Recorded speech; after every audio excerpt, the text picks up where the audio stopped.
All right, let's get started with some Design Shop lettering for all levels.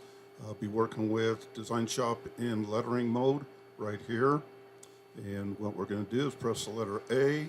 We're going to come over here and hit enter now, or left click, then enter. Our properties box comes up. I type in lettering. I can decide my size. I can decide what kind of font I would like to use. Gives me a suggestion when I pick a font as to the minimum and maximum size.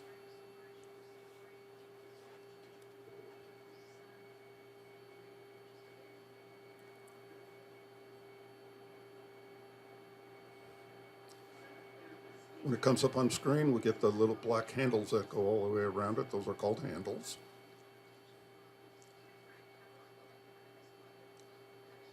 It allows me to change the font, sizing, etc. I click inside of the box and my handles will be empty. Change the color. This allows me to italicize it, if you will, slant it. If I hold my shift key when I'm on the corner, it'll scale proportionally. If I do not hit my shift key at the same time, it's an unproportional scaling.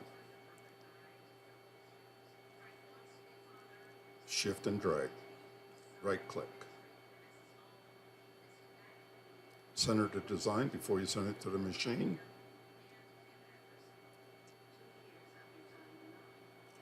Always check to make sure that you have underlay on. It can be default or you can choose it.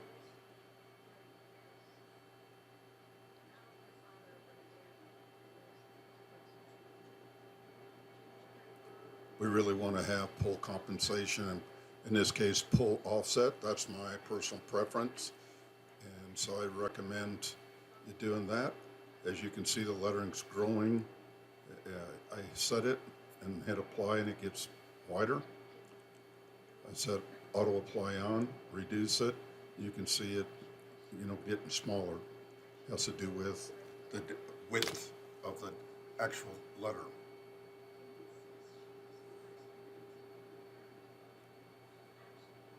Thank you for your time. Bye now.